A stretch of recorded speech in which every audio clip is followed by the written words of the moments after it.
បាទសួស្តីសិស្សានុសិស្សទាំងអស់ជាទីមេត្រីបាទថ្ងៃនេះខ្ញុំមានវីដេអូមួយចែករំលែកទាក់ទងនឹងគណិតវិទ្យាកម្រិតមធ្យមសិក្សាបឋមភូមិបាទទាក់ទងនឹងធរណីមាត្រថ្នាក់ទី9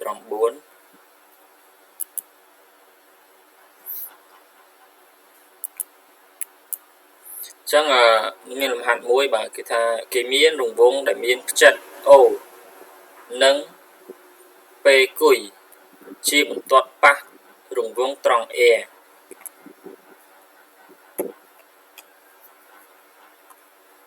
ដែល AS នេះជាអង្កត់ផ្ចិត AS នេះជាអង្កត់ផ្ចិតនិងមុំ AO គុយ AO គុយ AO គុយស្មើ48ដឺក្រេគេឲ្យចូលគណនារង្វាស់មុំ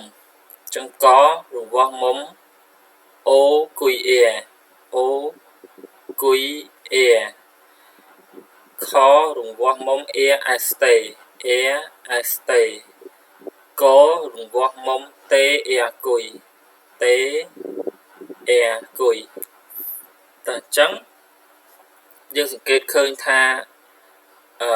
កន្លះបន្ទាត់ពេលគុយនេះវាប៉ះនឹងរង្វង់ផ្ចិត O នឹងត្រង់A អញ្ចឹងនាំឲ្យអង្កត់ផ្ចិត SA នេះវាកែងនឹងកន្លះបន្ទាត់ពេលគុយអញ្ចឹងយើងមកមើលការគណនាទាំងអស់គ្នាបាទអញ្ចឹងកគេឲ្យគណនារង្វាស់មុំ O គុយ A នេះ O គុយ A តើស្មើប៉ុន្មានអញ្ចឹងដោយពេលគុយជាបន្ទាត់ប៉ះរង្វង់ត្រង់ A អញ្ចឹងនាំឲ្យត្រីកោណ OA គុយនេះកែងត្រង់ A នេះកែងត្រង់ A អញ្ចឹងយើងបានមុំ AO គុយបាទរង្វាស់មុំ AO គុយបូកនឹងរង្វាស់មុំ O គុយ A ស្មើនឹង90ដឺក្រេព្រោះអីមុំនេះស្មើ90ហើយមានន័យថាមុំពីរនេះបូកចូលគ្នាទៅស្មើ90ដែរអញ្ចឹង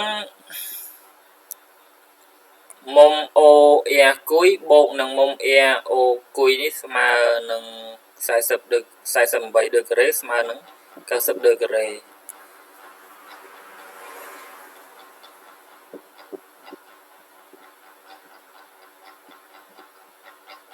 ញ្ចឹងបើកន្លែងនេះអធិស្ឋានទេបើមានកំហុសអញ្ចឹងមុំ O គុយ A ស្មើនឹង90ដក48ដឺក្រេលុបអានេះចេញ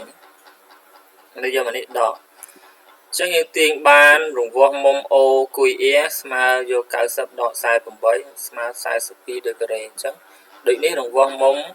O គុយ A ស្មើនឹង42ដឺក្រេចឹងនេះយើងលុបចេញតែមួយទៀតចូលដល់លំហាត់ខរករង្វាស់មុំ AS តេ AS តេនេះគឺចង់រករង្វាស់មុំនេះវាចរិតក្នុងរង្វង់កាត់ធ្នូ A តេអញ្ចឹងដោយមុំរង្វាស់មុំ AS តេដោយមុំ AS តេស្មើនឹងពាក់កណ្ដាលមុំ AO តេដោយសារអីវាមុំចរិតក្នុងរង្វង់ស្មើនឹងកន្លះមុំផ្ចិតនេះស្មើនឹងកន្លះមុំផ្ចិតអញ្ចឹងយើងទាញបានបាទនាំឲ្យមុំ AS តេនេះស្មើនឹង1/2គុណនឹង48ដឺក្រេបាទស្មើនឹង24ដឺក្រេយើងសម្រួលទៅដូចនេះមុំ AS តេស្មើនឹង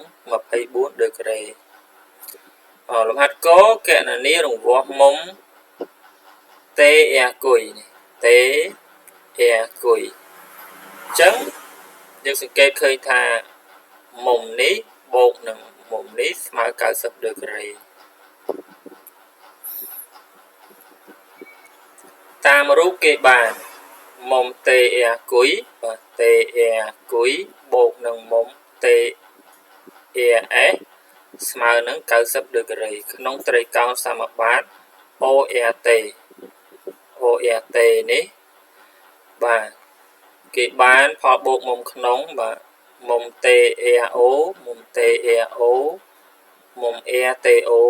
មុំ RTO មុំ ROT បូកទៅបាទស្មើ180ដឺក្រេផលបូកមុំក្នុងត្រីកោណអញ្ចឹងដោយមុំ RTO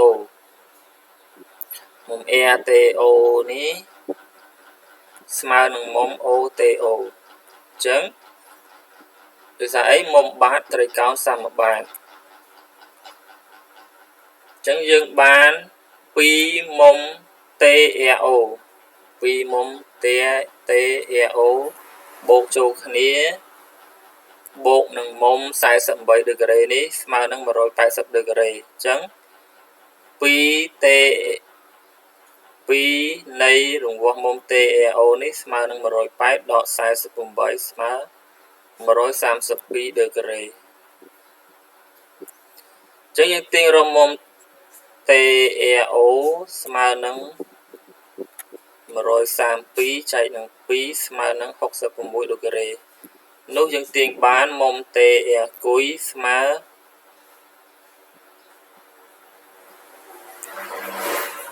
TR គុយស្មើនឹង90ដឺក្រេដកមុំ TRS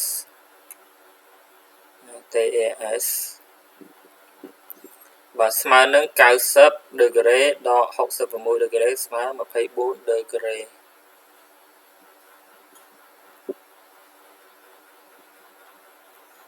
ចឹងដូចនេះមុំ TR គុយស្មើនឹង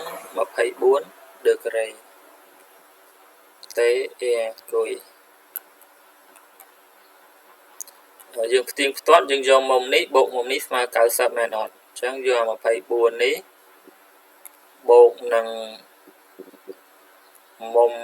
TRO 66នេះស្មើនឹង90ដឺក្រេអញ្ចឹង